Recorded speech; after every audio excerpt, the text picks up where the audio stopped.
Palavra Rema, um tempo de esperança para a sua vida. Pastor Rafael dos Anjos.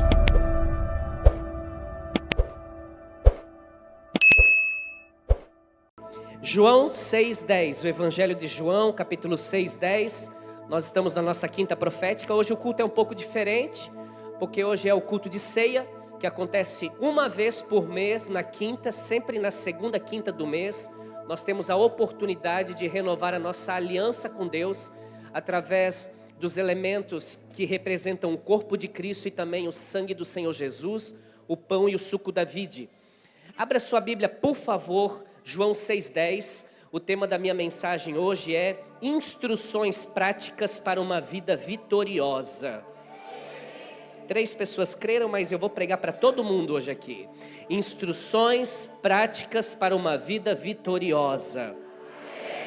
João 6:10. Disse Jesus: mandai o povo assentar-se. Havia muita relva naquele lugar.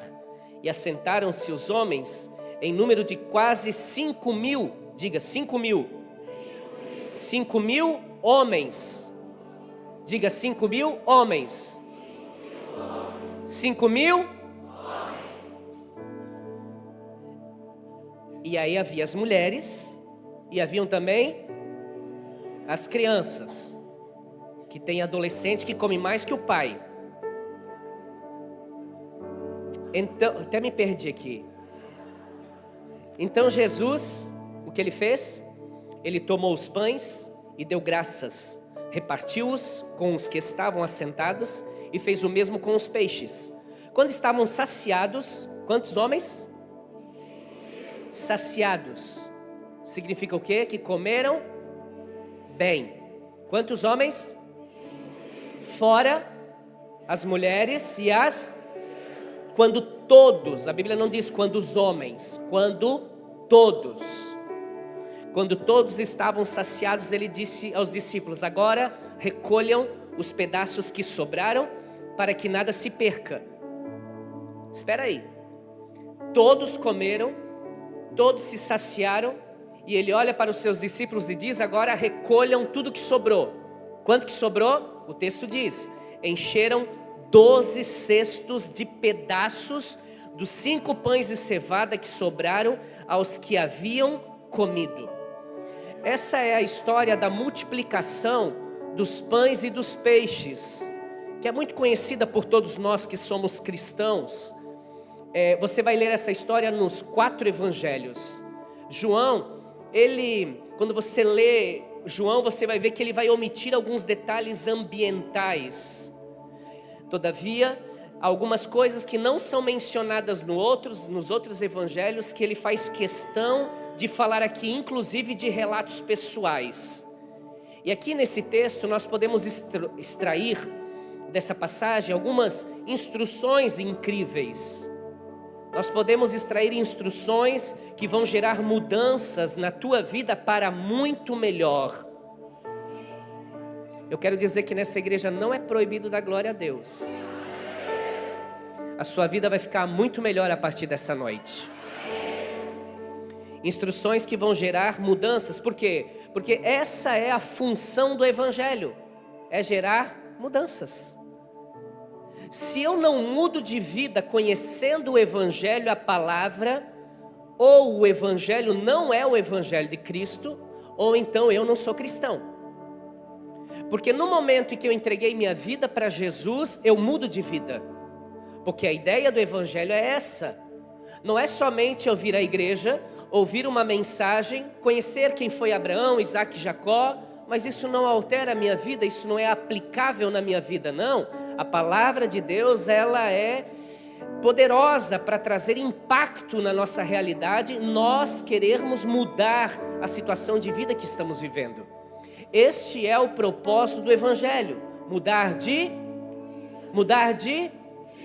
vida. Isso se dá através do quê? Da aplicação da palavra de Deus.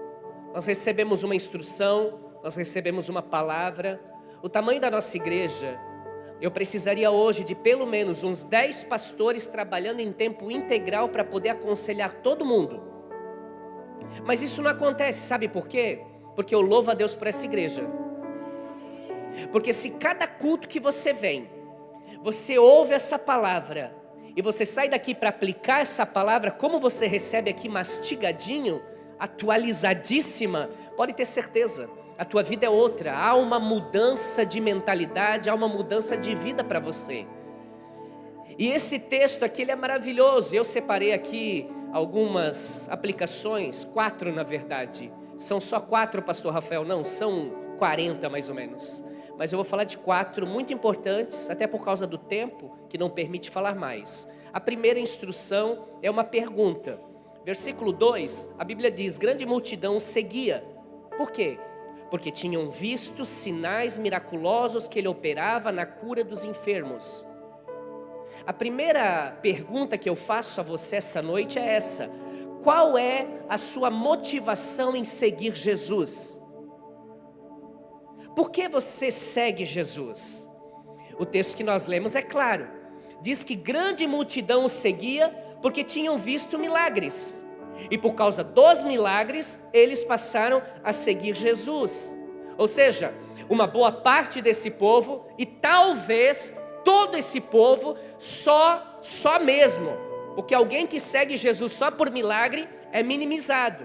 Só seguiam Jesus por aquilo que ele podia fazer na vida deles, e não por aquilo que ele é e representa e deveria representar na vida deles. Eu creio que no meio desse povo também haviam outros que viam nele, em Jesus, a esperança do cumprimento das promessas messiânicas. Os judeus, com certeza, convertidos ao Evangelho de Cristo, que conheciam a palavra e conheciam os grandes profetas e os pequenos profetas. Os profetas falavam que veria o Messias, nasceria em Belém, seria de uma mulher virgem. Tudo que eles falaram, os profetas, aconteceu em Jesus. E alguns creram, e glória a Deus por isso. E alguns começaram a seguir Jesus porque tinham essa ideia: ele é o Messias. É possível que no meio também haviam aqueles que o viam como um rei político, sim, porque a Bíblia é bem clara quando você vê a revolta dos reis contra Jesus. Os governadores, os políticos da época, Caifás, Pôncio Pilatos, Herodes, todos eles se revoltaram com essa ideia desse cara, desculpa a expressão, mas era assim que ele era tratado, esse cara que vem para revolucionar tudo. Agora ele está falando de um outro governo, que não é o de César, que não é o de Herodes, que não é, não, é um governo que ele diz ser do pai dele. Que governo é esse? Eles estavam realmente preocupadíssimos com esse novo governo que estava sendo estabelecido ali naquela região, naquele tempo, naquela nação. Também haviam pessoas que seguiam a Jesus por esses motivos. Agora a pergunta que eu faço a todos nós que estamos aqui é essa: qual é a sua motivação em seguir Jesus? Por que é que você segue Jesus? Por que é que você ora? Por que é que você vem aqui toda quinta-feira, todo domingo? Por que você vem? E por que eu estou fazendo esse questionamento? Porque muitos só seguem Jesus por aquilo que ele pode fazer. E sabe o que vai acontecer? Ele vai fazer e você nunca mais vai servir a ele. Eu sei que o silêncio seria uma resposta nossa. Sim, porque Deus fala comigo também nessa palavra. Por que buscamos Jesus? Porque muitos querem as mãos de Jesus, mas não querem a face dele. Muitos querem um Jesus band-aid, que resolve uma enfermidade momentaneamente, e quando está sarado ele arranca o band-aid e joga fora. Alguns têm Jesus como um bolo de aniversário uma vez por ano. Jesus não é bolo de aniversário, Jesus é o pão vivo que desceu do céu. É o pão que nos alimenta todos os dias da nossa vida e vai nos alimentar para sempre em nome de Jesus. Muitos estão interessados em seguir Jesus por causa das suas bênçãos financeiras. Bênçãos, vou comprar um carro novo, porque se for naquela igreja lá é a igreja dos ricos. Deixa profetizar também. Nós não vamos nem brigar com eles, deixa eles profetizar. Mas não é assim, irmão. Eu não vou à igreja por aquilo que ele pode me dar. Eu vou à igreja por aquilo que ele é. Aleluia, mas eu louvo a Deus que ainda há remanescentes que o buscam, porque sabem que o restante, isso é consequência. Prosperidade, riquezas, bênçãos materiais. Deus, eu tenho tantas bênçãos, e tudo isso vai acontecer na nossa vida quando buscarmos a Ele acima de qualquer coisa. Eu louvo a Deus por essa igreja, porque há remanescentes que buscam ao Senhor porque o amam de verdade e que reconhecem que só nele há salvação, porque ninguém vai ao Pai sem que seja através da pessoa de Jesus Cristo, o nosso único Senhor, o nosso único Salvador. Eu sei, eu louvo a Deus por essa igreja, porque eu sei que há remanescentes que o buscam porque querem segui-lo, porque querem ser seus discípulos, querem aprender com os ensinamentos do Mestre e estão totalmente dispostos a pagar o preço que for. Eu louvo a Deus porque há homens e mulheres aqui que seguem Jesus sem ter nenhum medo de uma perseguição na família, com os amigos. Eu louvo a Deus. Eu louvo a Deus porque há um povo que o busca, porque querem se associar a Ele, ao seu reino, o reino de Deus implantado aqui na face da terra, que o buscam por Ele ser Deus, ponto. Por que eu busco Jesus? Qual é a motivação do meu coração? A motivação desses homens era receber o seu milagre e quando comeram realmente foram embora, porque é o que eles queriam. Por que buscamos ao Senhor? Por que buscamos Jesus? Se Deus fizer, Ele é Deus. Se não fizer, se a porta abrir, mas se fechar, continua sendo Deus. Se a doença vier, Ele é Deus. Se curado eu for, Ele é Deus. Se tudo der certo, mas se não der, por que buscamos Jesus? Por que então buscamos Jesus? Buscamos porque Ele é santo, é o único digno de receber a nossa adoração, o nosso louvor, o teu glória a Deus, o teu aleluia. Ah, meu irmão, seja apaixonado por Jesus. As pessoas foram recebendo as bênçãos e foram saindo. De repente ficou os discípulos e Jesus disse a eles o quê? Tem mais alguém aí que quer ir embora?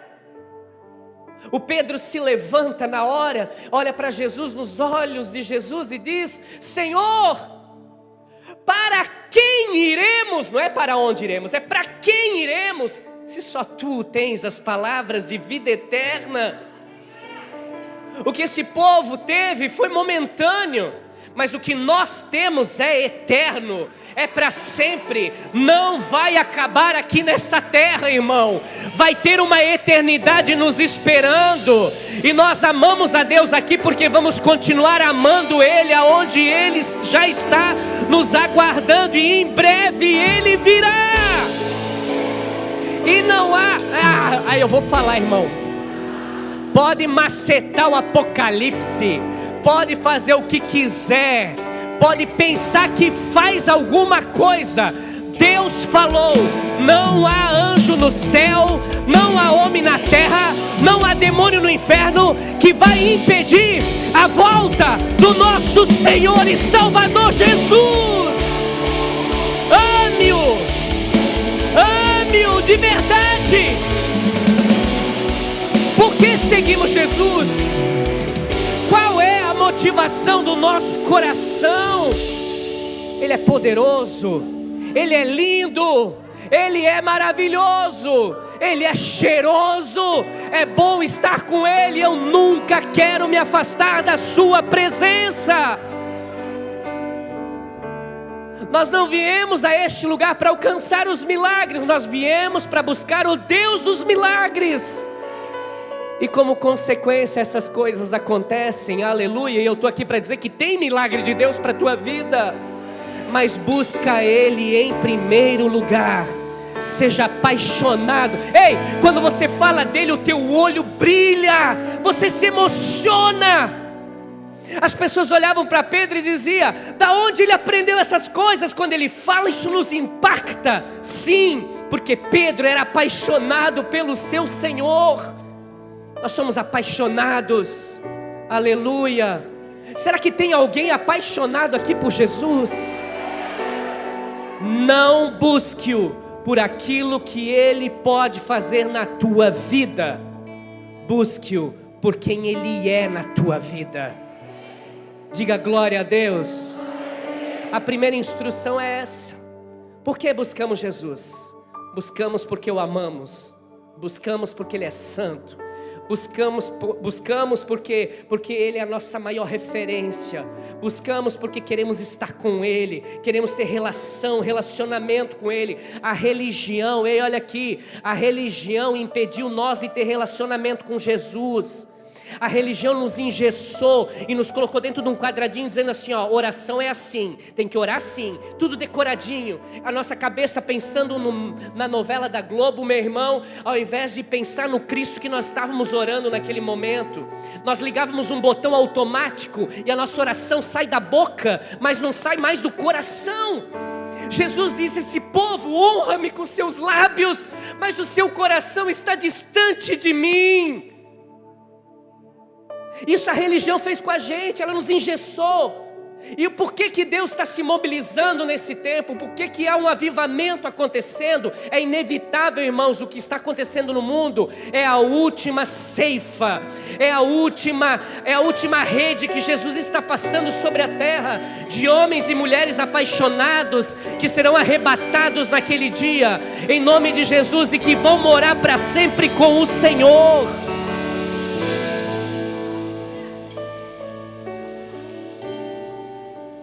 Para ou continuo? Qual é a sua motivação em servir Jesus? Segunda instrução.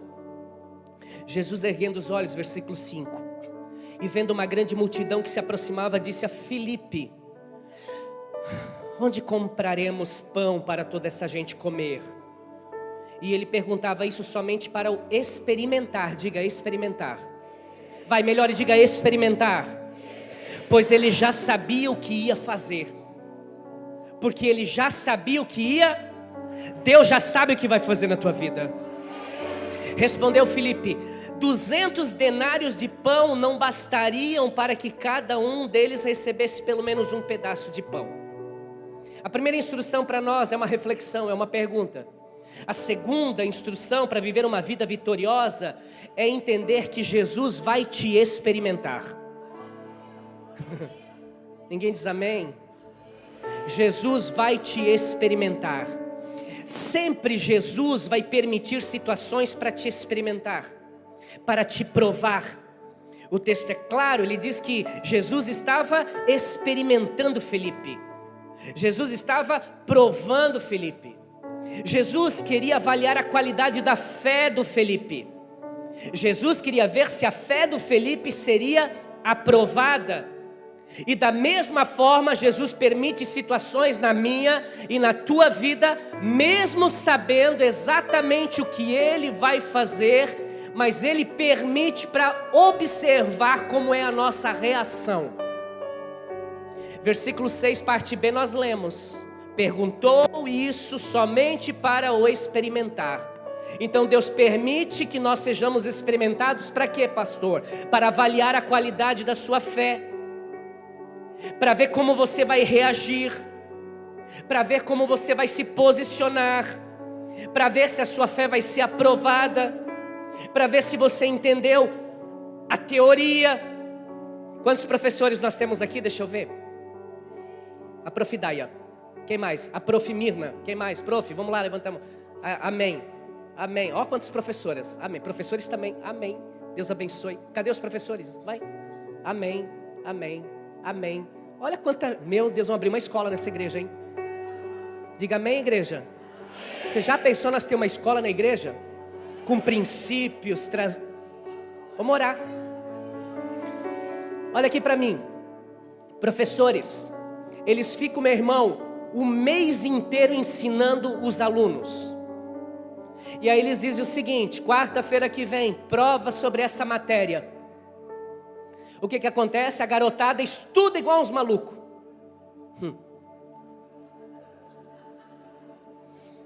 Parece até que eu nunca fui aluno, né?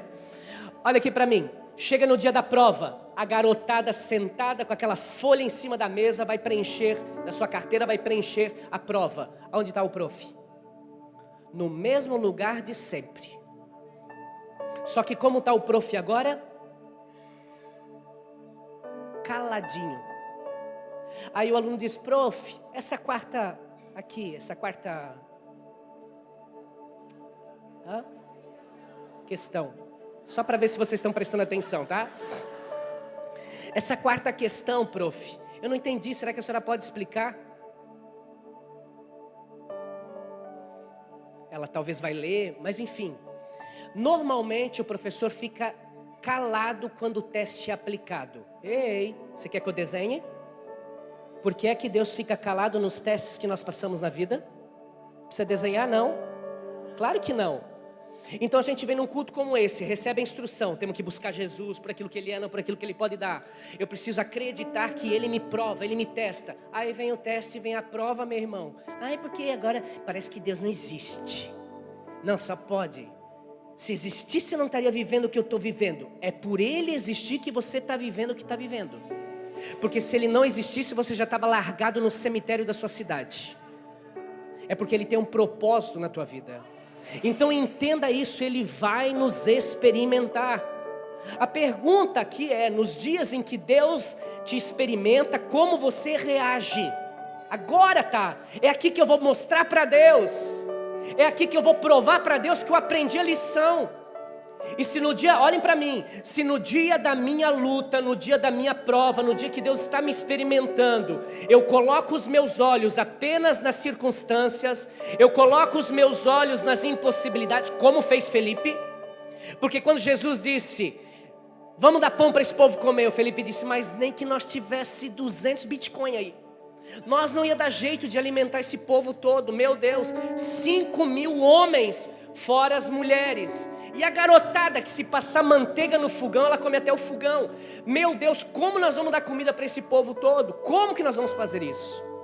E aí a Bíblia diz, Jesus só perguntou para provar o cara. Como nós reagimos? Infelizmente, eu não posso dizer a maioria, porque eu não posso responder por você. Mas muita gente, quando é provado, meu irmão, tira os olhos de Jesus e passa somente a olhar aquilo que não tem como ser resolvido, não tem como, é só o campo natural da coisa. Não, isso não vai dar, pastor, não tem como, é porque você não conhece a situação. Essa é uma reação. Mas existe uma segunda resposta quando eu sou provado por Deus, com fé na palavra, vai passar, eu sei que vai passar, tudo passa, mas o que não passa, aleluia, nunca vai passar, é a palavra do meu Deus. Dias difíceis vão existir, mas eles vão passar. E eu creio que toda essa luta, toda essa tribulação, esse experimentar de Deus na minha vida, só vai me preparar, eu estou profetizando, só vai te preparar para coisas maiores que Ele já tem preparado para a tua vida, em nome de Jesus. Diga: Deus tem algo melhor para mim. É por isso que Ele te experimenta. A prova é feita para quê, professores? Para avaliar como a criança desenvolveu, ou o aluno desenvolveu naquele mês, se ele entendeu o assunto. É assim. Agora, o bonito é que depois da prova, e você se sair bem na prova, é 10 com estrelinha. E aí você está preparado, doutora Shirlene, para avançar, para ir para o próximo nível. Enquanto você não... eu vou falar. Enquanto você não aprender a se posicionar diante das provas que Deus permite na tua vida, você vai ficar repetindo de ano, repetindo de ano, repetindo de ano. E o ruim sabe o que é? Eu vou falar também. É que vem gente nova na igreja e daqui a pouco eles já estão lá no 9º ano. E você continua lá no 1º, lá no primário. E a gente explica, e a gente fala, e o pastor prega, e os pastores pregam, e fala, e ensina, mas não há um posicionamento. Eu estou aqui para dizer para você, Deus vai te experimentar. E no dia que Deus te experimentar, meu irmão, dê a resposta de fé. Senhor, eu não estou entendendo nada desse assunto aqui, mas eu sei que isso aqui vai passar, porque da minha boca não vai sair reclamação, da minha boca não vai sair murmuração, da minha boca só vai dizer: Jesus, tu sabe de todas as coisas. Se o Senhor permite eu estar passando por isso, é porque o Senhor vem em mim forças para conseguir superar isso. Eu vou superar, com a tua ajuda, Senhor, eu vou superar, e lá na frente a vitória já está preparada para a minha vida, em nome de Jesus. A primeira instrução para você: busca Jesus da forma correta, com a motivação correta. Em segundo lugar, você precisa entender que Jesus vai te experimentar. Terceiro, Jesus sempre tem uma solução. Diga comigo: Jesus sempre tem uma solução. Muitas vezes a solução se esconde dentro do problema. O problema estava ali, onde estava a solução, ali dentro também. Estava ali no mesmo lugar. No mesmo ambiente que todos estavam preocupados, Felipe estava muito preocupado, havia um homem de fé ali, André. E ele olha para Jesus e diz: olha, eu vi um menino. E eu vi um menino lá e tinha uma lancheirinha. Eu vi, tinha comida lá dentro. Jesus disse o quê? Chama o garoto para cá. Chamaram o menino. O menino chega na frente de Jesus. Jesus olhou para ele e disse o quê? Perdeu, playboy. Jesus olhou para ele e disse o quê? O que você tem aí? Eu tenho 5 pães, 2 peixinhos. Minha mãe preparou de manhã quando estava saindo de casa.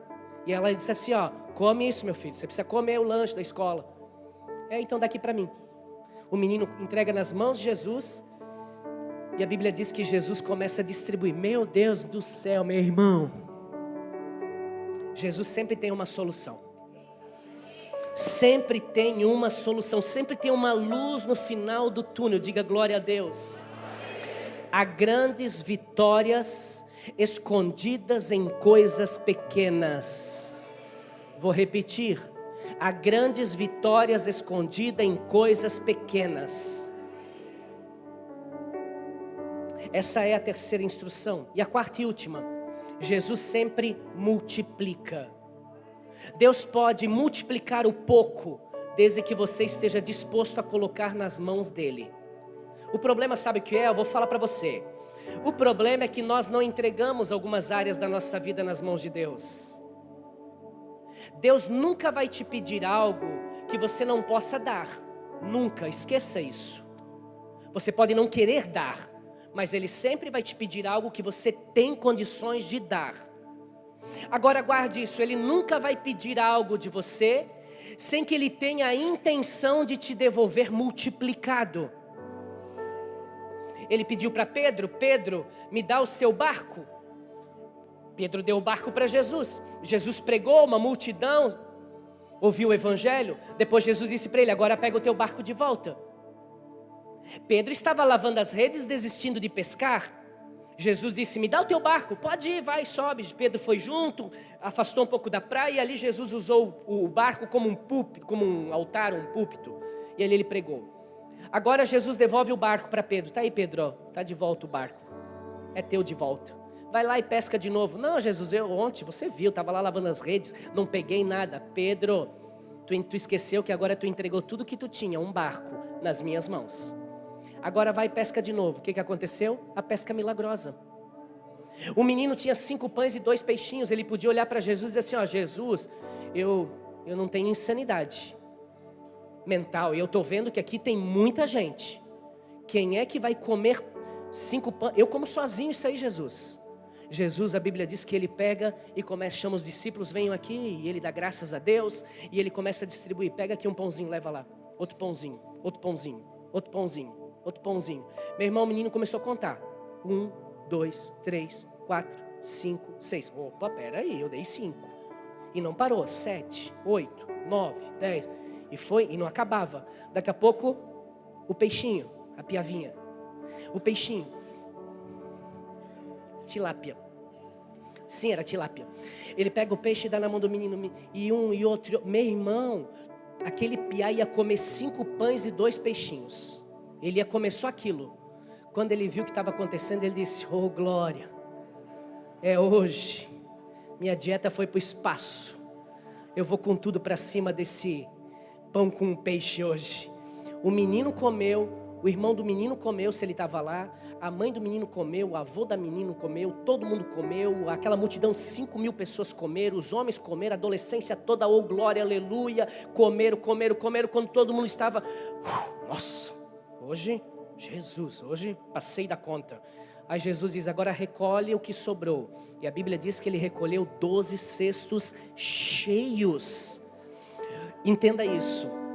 A 4ª instrução de Jesus para nós nessa noite, para vivermos uma vida vitoriosa, é entender, irmãos, que na mão de Jesus tudo multiplica. Por que as tuas ofertas não multiplicam? Porque você não confia o teu dízimo, a tua oferta nas mãos do Senhor. Você confia na tua mão. Tudo bem, se esforce e ganhe dinheiro com seu esforço. Mas você pode ser fiel a Deus e dar a Ele a primeira parte, a primícia. E como consequência da primícia santificada, toda a massa é santificada. Irmãos, o que eu tenho ouvido de testemunhos de pessoas nessa igreja que estão vivendo algo extraordinário em áreas da sua vida que não viviam antes, o testemunho sempre se resume a algo: eu decidi entregar nas mãos de Deus. Eu quero orar por você, fique de pé por favor. Feche os seus olhos por um minuto. Os diáconos vão começar a servir a ceia. Olhem para mim, só um instante. Os diáconos já vão começar a servir a ceia. Você segura ela na mão, mas não participa ainda, só segura. Depois juntos nós vamos orar.